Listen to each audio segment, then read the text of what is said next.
बोलिए सद्गुरुदेव भगवान की, गुरु माता की जय, भगवान भोलेनाथ की जय, माता कामाख्या की जय, सभी संतों की जय, गौ माता की जय, बोलिए सच्चे दरबार की जय, करोली शंकर महादेव की जय। हर हर महादेव।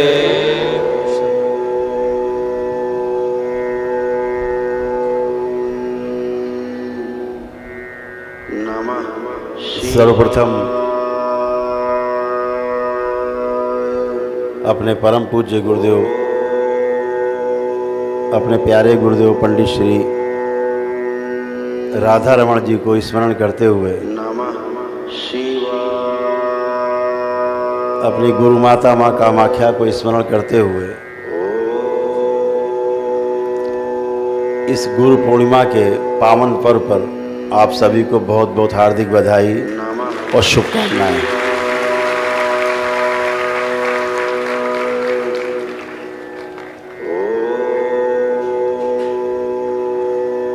आज का दिन बहुत मुश्किल से लोग इसके महत्व को समझ के वो जी पाते हैं और जीवन में उतार पाते हैं। ये एक अद्भुत दिन है, अद्भुत दिवस है गुरु पूर्णिमा का।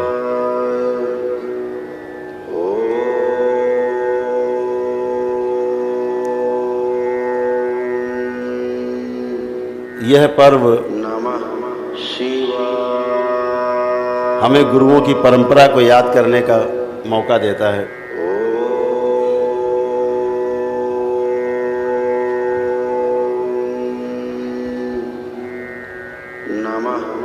और हमें प्रेरणा देता है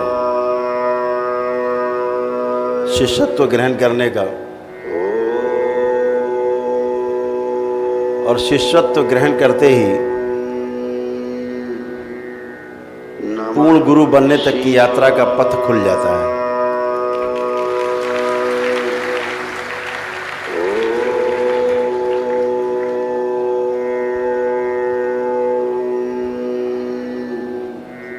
पूर्ण होने का मतलब है समाप्त हो जाना, पूरा हो जाना।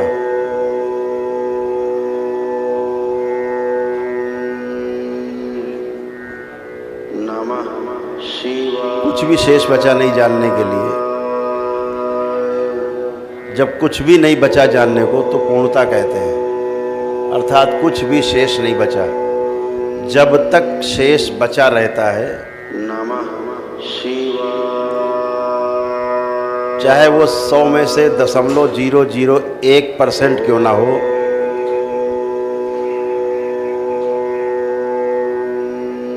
तब तक बार बार इस पृथ्वी पर जन्म लेना पड़ता है। यहाँ ऐसा कोई भी मानक नहीं है कि आप 60% ले आए तो आप फर्स्ट डिवीजन पास हो गए।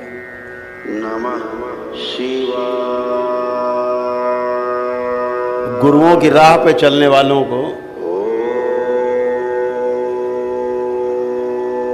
100 में 100 चाहिए पूर्ण होने के लिए। 0.001% भी कम है तो पूर्णता नहीं है, पास नहीं हुए, अनुत्तीर्ण हैं आप, फेल हो गए। दोबारा से जन्म लेना होता है।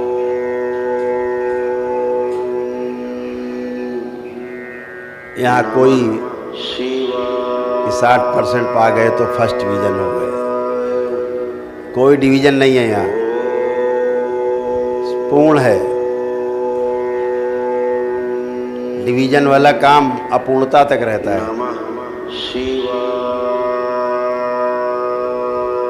तो आप और हम सब बहुत परम सौभाग्यशाली हैं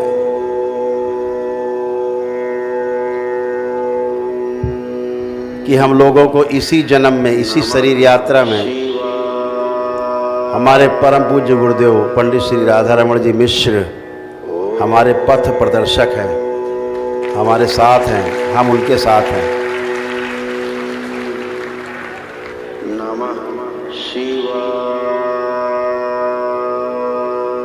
आगे पता नहीं कौन सा जन्म हो, कहाँ हो। फिर पंडित श्री राधा रमण जी मिश्र मिलेंगे कि नहीं मिलेंगे पता नहीं। लाखों वर्षों तक कौन न मिले। तो एक मौका है, एक अवसर है पूरा होने के लिए, और पूरे होने में कोई बहुत बड़े श्रम की आवश्यकता नहीं है।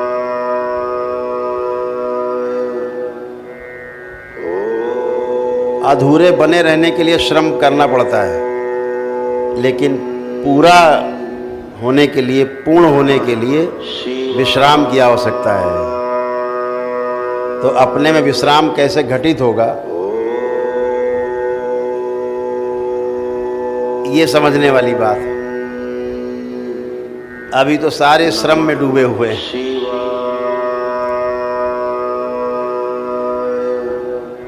कहा गया ना कि राम काज कीने बिना मोहि कहाँ विश्राम। विश्राम तभी होगा जब राम काज पूरा हो जाएगा।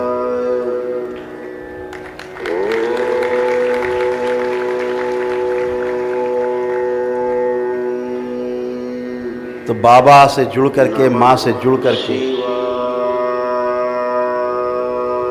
आप बहुत परम सौभाग्यशाली हैं। सभी लोग, आपके लोग, आपका कुल,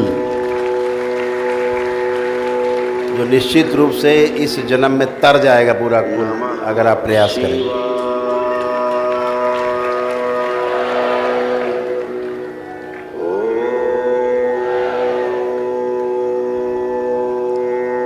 बहुत लोगों को लगता है कि इस करौली शंकर महादेव के दरबार का जो आविर्भाव है, जो दरबार बना, तो शायद इसीलिए है कि लोगों के रोग कष्ट हटाने के लिए है। बिल्कुल ऐसा नहीं है। ये दरबार इसलिए बना कि ताकि आप जैसे लोग यहाँ पैदा हो सकें और लोगों के कष्ट और दुख हटाएं, इसीलिए पैदा हो।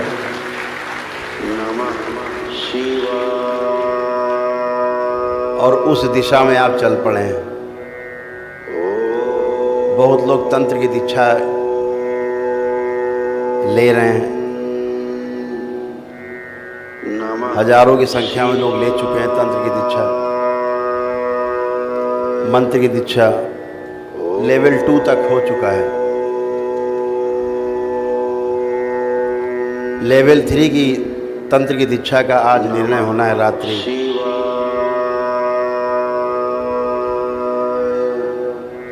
तो गुरु का महत्व तो हमारे जीवन में हर क्षण है। हर क्षण जो हमने सीखा है वो अपने से कुछ ऊपर वाले से सीखा है, ऐसा बिल्कुल भी नहीं। अपने से छोटों से भी सीखने का मौका मिलता है। नमः शिवाय।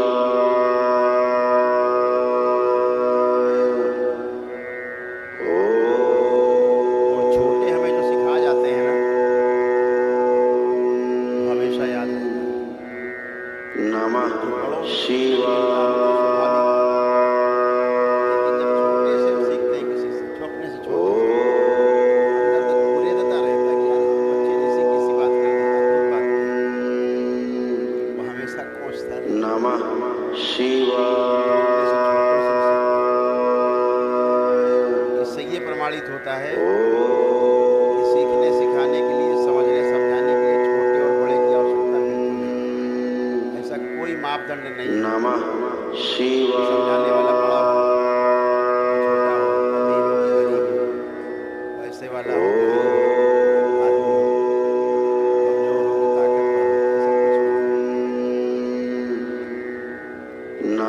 क्योंकि जीवन को समझना है। समझाने वाला जीवन ही है दूसरा, जो ज़्यादा समझ के बैठा है और आपको समझने के लिए प्रेरित करता है। आप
किसी दूसरे से नॉलेज कभी नहीं आती। एक रास्ता केवल नॉलेज आने का है, सिर्फ एक रास्ता। ज्ञान आने का सिर्फ एक रास्ता है। नमः अगर शिवाय। गुरु कृपा कर दे तो एक क्षण में आपको ज्ञान प्राप्त हो सकता है, आप ज्ञान को उपलब्ध हो सकते हैं। बाकी आदमी की बस की बात नहीं ये आपको समझा सकते। नमः ये शिवाय।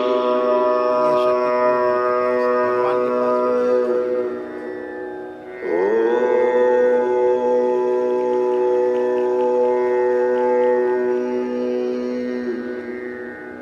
नमः शिवाय।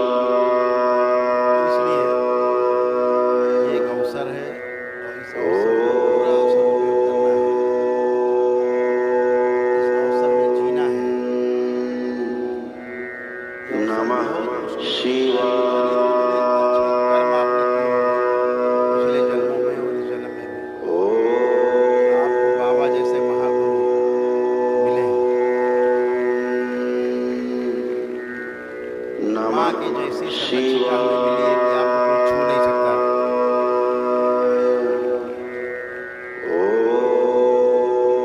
इस ब्रह्मांड में किसी की हैसियत नहीं जो आपको छू के निकल जाए। नमः शिवाय। ये माँ की महिमा है। तो हम सबको इस अवसर का सदुपयोग करना है, भविष्य में भी नमः अगली शिवाय। पीढ़ियाँ जो आएंगी और अच्छी हों, समझदार बने, विकसित हों। तभी होगा जब आप में समझदारी आएगी। आप तमाम समस्याओं को नमः शिवाय। तमाम समस्याओं को सहते हुए, कष्ट झेलते हुए यहाँ तक पहुँचे हैं। तमाम समस्याओं से मुक्ति के लिए नमः दरबार ने शिवाय। आपका सहयोग किया। आपने दरबार में आस्था, विश्वास और श्रद्धा रखी है, जिससे आपको तमाम संकटों को पार करके और 84 लाख योनियों से नमः मुक्ति द्वार शिवाय। का रास्ता मिला। ये आपके ही श्रम जो आपने किया, आपने जो अच्छे कर्म किए, उसका ही परिणाम है। तो इसको खोना नहीं है। इस परिणाम को नमः शिवाय। देखना भी नहीं है। जब भी आप परिणाम देखते हो तो कम ज़्यादा दिखता है, दूसरे से तुलना करते हो आप।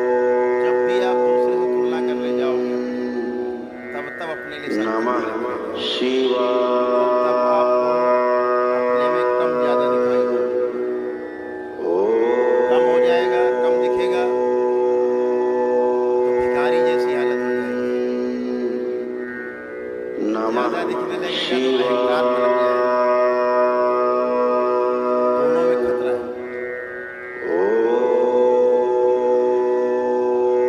बगैर फल परिणाम की चिंता किए बगैर अपने नमः कर्म शिवाय। जो परम पूज्य गुरुदेव द्वारा आपको दीक्षा दी गई है, दी जा रही है, उस पथ पे चलते रहना है सतर्कतापूर्वक। और निश्चित रूप से एक दिन आप नमः वहाँ जरूर पहुँचेंगे शिवाय। जहाँ आप पहुँचने की चाहत रखते हैं अपने अंदर।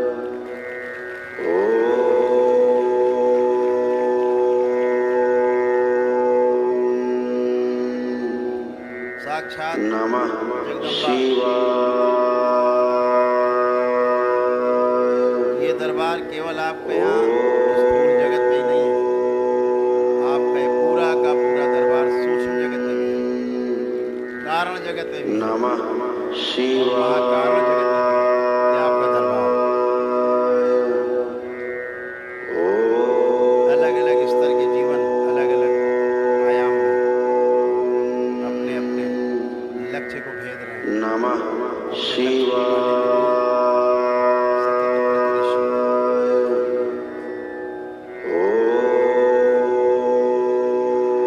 तो शरीर मरते हैं, छूटते हैं। नमः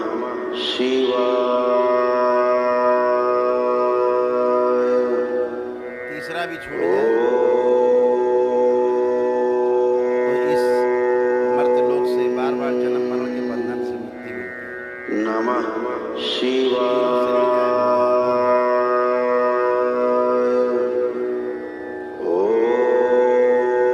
अभी हाड़ मास का शरीर छूटता है,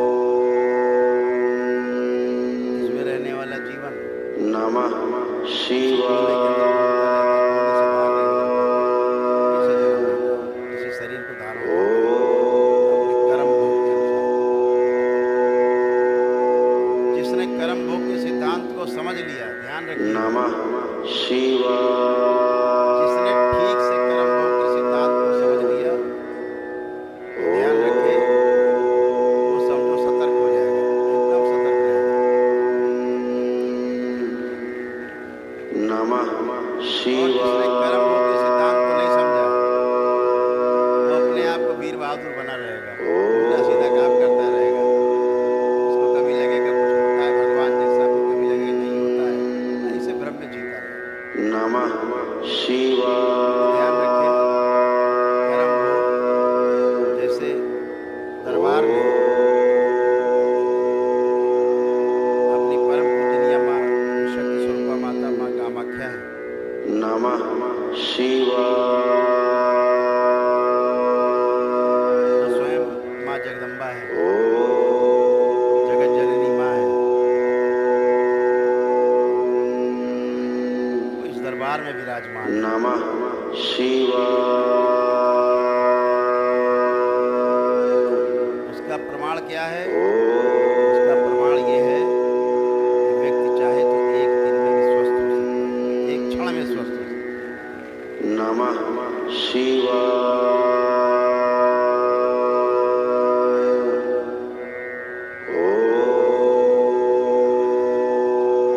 हो रहे हैं रोज, बाकी जगह क्यों नहीं हो पा रहे हैं? नमः जहाँ ढिंढोरा पीटा जा रहा है कि माँ विराजमान है, वहाँ क्यों नहीं हो पा रहे हैं?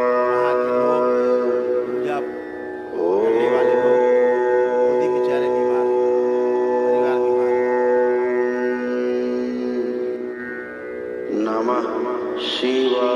अभी दरबार ने एकदम खुलेआम कहा, आग्रह किया माता कामाख्या के मंदिर में, दरबार का ट्रस्ट जो है उससे भी, वहाँ के गवर्नर से भी, आसाम राज्य के, नमः वहाँ के शिवाय। वहाँ के पंडित पुजारियों से भी आग्रह किया, जो लोग बलि प्रथा को बढ़ावा दे रहे हैं उनसे आग्रह किया गया कि निरीह जानवरों की हत्या, जीवों की हत्या नमः माता के शिवाय। मंदिर परिसर क्षेत्र में कम से कम ना करो। बाकी तुम जहाँ करना है करो जाके, मरो जाके, कोई लेना देना नहीं, लेकिन मंदिर परिसर क्षेत्र में कोई हत्या मत करो। यहाँ नमः हिंदुस्तान से नहीं, पूरे शिवाय। विश्व से लोग आते हैं, परिवार आते हैं, बच्चे आते हैं, महिलाएं आती हैं। होती हुई जब हत्या देखती हैं तो अपने धर्म से विश्वास उठ जाता है। हमारे धर्म का नमः पहला सूत्र है, शिवाय। अहिंसा परमो धर्मः। और वहाँ चल रहा है हिंसा परमो धर्मः।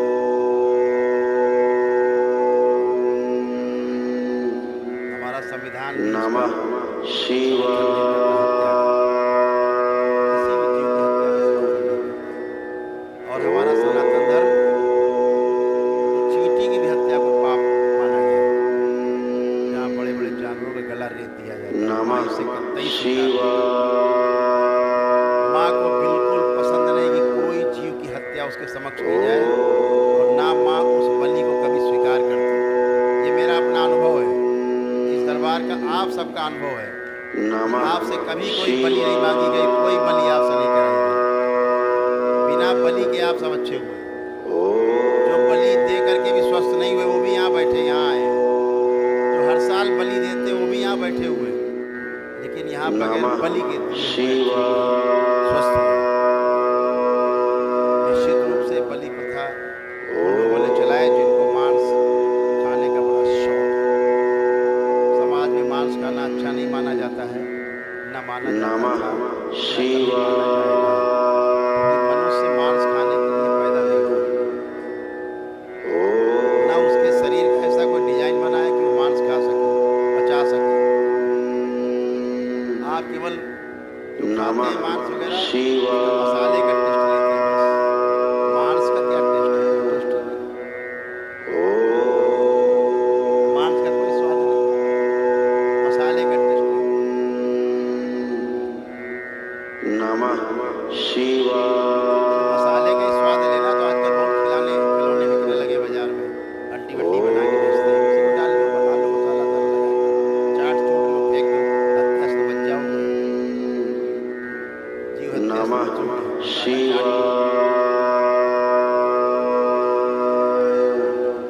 मांस तो अंदर पचता ही नहीं है, आपकी आंतें नहीं है इस लायक कि पचाए जा सके।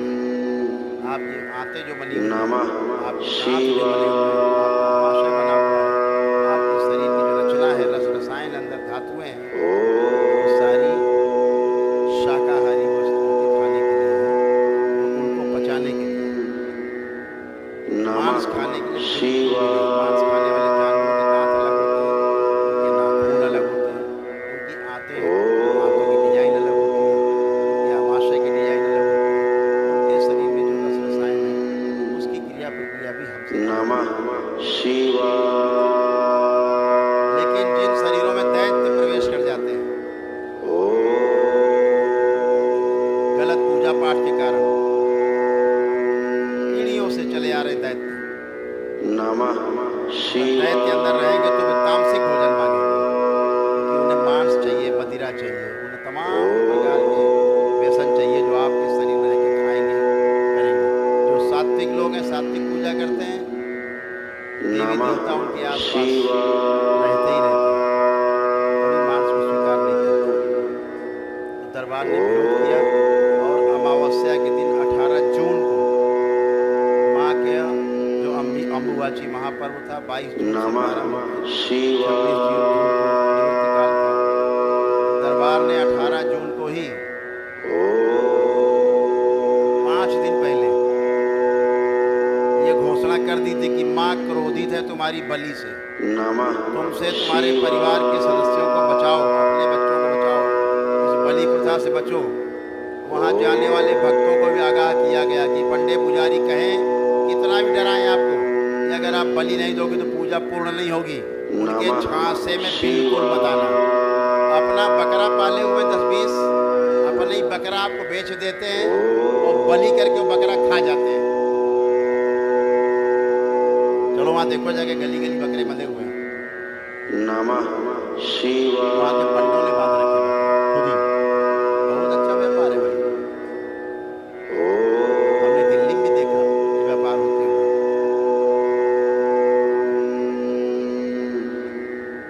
हमने देखा, आप भी गए, दिल्ली में रहने वाले जानते हो, बड़े शहरों में चल रहा है खेल। कैसे धार्मिक भावनाओं का शोषण किया जाता है, आपको खेल बता रहे हैं। आप दिल्ली चलो देखो, सुबह नमः 2-4 गाय शिवाय। बंधी होगी किनारे, 10-20 कदम की दूरी पर। एक व्यक्ति घास रख के बैठा होगा, ढेरी लगा लगा के, 10 रुपए की घास, 20 रुपए की घास, 50 रुपए की घास। नमः क्या करना है? गाय शिवाय। को खिला करके पुण्य प्राप्त करना है। गौ माता, अब आप तो ठहरे भक्त, गौ माता आपकी हृदय बसती, आपने 50 रुपए दिए और घास का लिया, नमः इतना बड़ा मुट्ठी शिवाय। घास, आप घास को ले जाएंगे नहीं, एक मुट्ठी घास 50 रुपए, आप गए गैया को खिला गए, आपको लगा आपने पुण्य लूट लिया। बिल्कुल सत्य, आपने लूट लिया, आपको तो पुण्य मिला है, इसमें कोई दो राय नमः नहीं, पुण्य भाव से शिवाय। मिलता है। लेकिन जो गाय वो घास बेच रहा बैठ के, ये गहरे नरक में जा रहा है। तो आप कहोगे वो बेचारा घास बेच रहा है, सेवा कर रहा है, गहरे नरक में। कैसे? वो गैया भी उसी की है, नमः शिवाय। गाय भी उसी की बंधी हुई है, अपनी गाय। अब घास खोद लाया है तो उसकी गैयों का भोजन, तो अब आप पैसा दो तो पैसा जेब के अंदर, घास गाय के पेट के अंदर। नमः शाम को दूध भी शिवाय। पक्का। अच्छा व्यापार है, आप इस पैसे ले लिए, गाय जो है घास खिला दी। ऐसे ही वहाँ बकरे पाल लिए, कई जगह देखा, नमः भक्त शिवाय। जाते कई जगह, कई जगह। बकरा आपको ये भी 10,000 में मिलेगा, 25,000 का बकरा ले लिया। बकरा पंडे महाराज का है, व्यापार कर रहे हैं पंडा जी, नमः शिवाय। काट दिया, बलि हो गई। अब पंडा जी मांस पका के खाएंगे, बकरा भी आगे बढ़ गया और रुपया भी जेब में चला गया, व्यापार भी हो गया, सारे काम हो गए। आपने नमः सोचा कि आपने कोई यज्ञ शिवाय। किया बड़ा भारी, बकरे की हत्या करके आप महान नरक में जाते हो, महापाप किया। ये भोगना पड़ेगा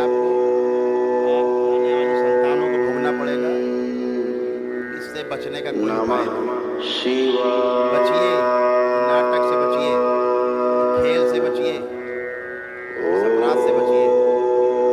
करने वाला, कराने वाला और प्रेरित करने वाला, अनुमोदन करने वाला, ये सब के सब गलत नमः चीज़ें। शिवाय हितकारी अनुमोदित मनसा वाचा कर्मणा, कायिक वाचिक मानसिक 9 प्रकार के कर्म बताए गए। ये 3 बड़े खतरनाक हैं। नमः हितकारी शिवाय अनुमोदित ज्यादातर यही होता है। उसको भी भोग में जोड़ा गया कि अगर आप सोचते भी किसी के विरुद्ध हैं, इसको मार दे जान से, आपका अपराध तय हो गया, आपका भोग भी तय हो गया। नमः मारा नहीं, आपने सोचा शिवाय नहीं, ये भी अपराध है। मनसा वाचा, आप बोलो इसको मार देंगे जान से, ये भी अपराध हो गया, इसका भोग भी है। कर्मणा, कर दिया, ये भी अपराध है, इसका ही भोग है। नमः समझना शिवाय होगा तो जो कर्म भोग को समझ गया, कर्म भोग के सिद्धांत को समझ गया। हाल वही है कि एक बकरे को काटने जा रहा था पंडा, तो बकरा बहुत जोर से हंसा। नमः शिवाय पंडे ने पूछा कि ये हंस क्यों रहा है, तुझे तो हम काटने जा रहे, गड़ासा देख लो। उसने कहा वो तो देख लिया पहले ही हमने, तुम्हारी आंखों में गड़ासा दिख गया था हमें, नमः तुम्हारी आंखों में शिवाय गड़ासा दिख रहा था। हंसा क्यों, भय नहीं लग रहा? उसने कहा बिल्कुल भय नहीं लग रहा है, हंसी आ रही है। क्यों हंस रहा है? बोले पिछली बार मैंने तुझे काटा था, तू बकरा था, इस बार तू नमः मुझे काटने जा रहा है, शिवाय तैयार रहना, अगली बार मैं फिर तुझे काटूंगा। यही क्रम बंद नहीं होता, ये क्रम चलता ही रहता है। उसको काटो, वो तुमको काटे, फिर वो तुमको काटो, फिर वो तुमको नमः काटो। काटो, शिवाय मारो, काटो, मारो, काटो, मारो, फंसे रहो। इन सबसे बचना है, दकियानूसी परंपराओं को दूर करना है। और दरबार ने 18 जून को घोषणा की थी कि माँ के क्रोध का नमः प्रमाण ये होगा शिवाय कि हर वर्ष ब्रह्मपुत्र नदी का जो जल लाल हो जाता था माँ के रक्त से, वो इस बार माँ के रक्त से ब्रह्मपुत्र नदी का जल लाल नहीं होगा, और लाल नहीं हुआ। नमः शिवाय ये प्रमाण है। इसलिए वहाँ के पंडे पुजारियों को फिर से आग्रह करते हैं, माँ के कोप से बचो, अन्यथा नमः ये शिवाय ध्यान रखो कि माँ पूरी की पूरी इसी करौली सरकार करौली शंकर महादेव के दरबार में यही सदा सदा के लिए सात्विक रूप से यहीं पर स्थापित हो जाएगी, स्थिर हो जाएगी हमेशा के लिए, और नीलांचल पर्वत सदा सदा के लिए छोड़ देगी। ये ध्यान रखें। अभी भी जो अपराध कर रहे हैं बचें, अपने स्वार्थ में जो अपराध कर रहे हैं, निरीह जानवरों की हत्या कर रहे हैं, उनसे बचें। नमः अपना आदमी संस्कृत के कई शब्दों के कई पर्यायवाची भी होते हैं, इन्होंने पर्यायवाची गढ़ ली। चाहे वाल्मीकि रामायण हो, नमः शिवाय चाहे कूर्म पुराण हो, चाहे महाभारत के खंड में जो पर्व हैं, शांति पर्व वगैरह हैं, उनमें हो, नमः चाहे एकनाथ गीता हो, चाहे श्रीमद् भागवत गीता हो,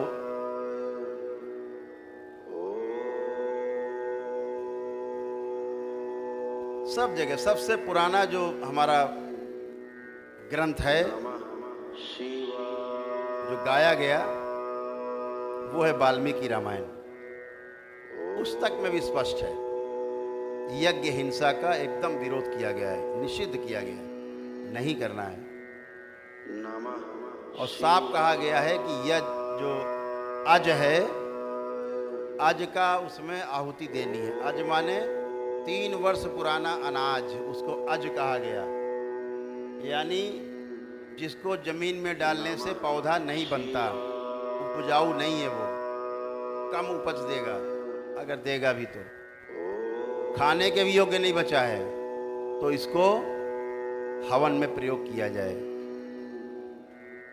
घोषित कर दिया गया, देवताओं को भी निर्देशित कर दिया गया, इंद्र को भी, कि यही मिलेगा, स्वीकार करो।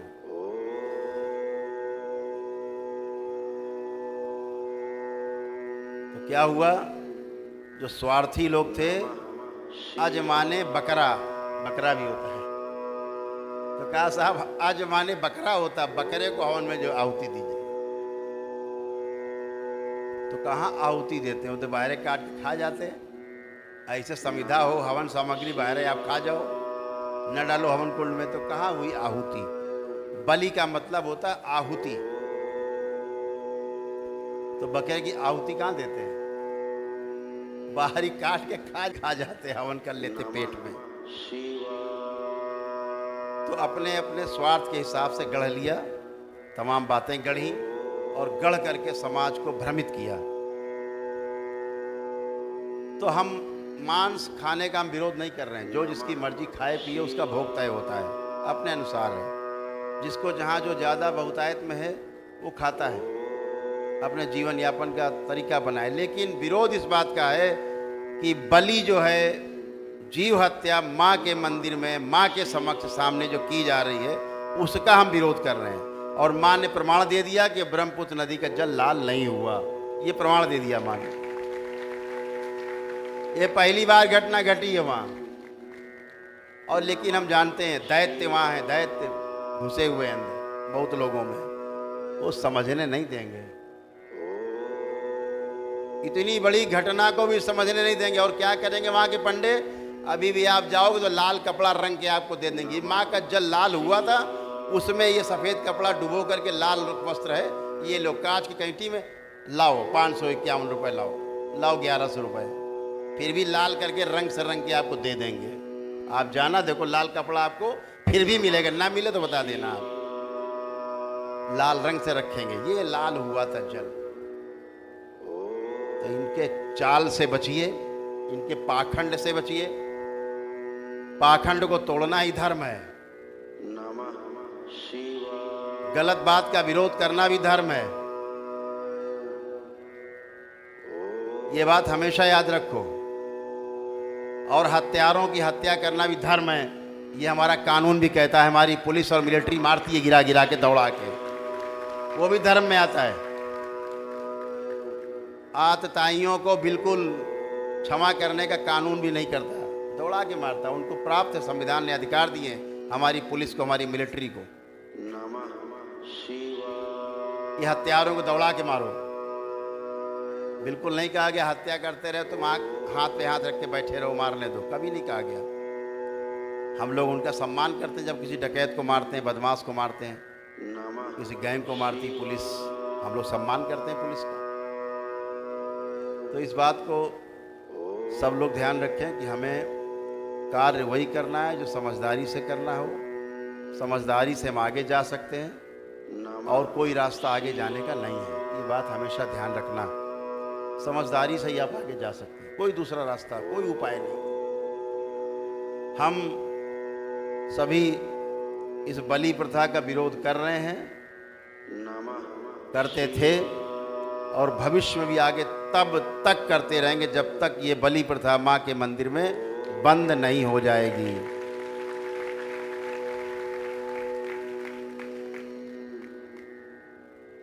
तो मैं सभी भक्तों से आग्रह करता हूं इस मंच के माध्यम से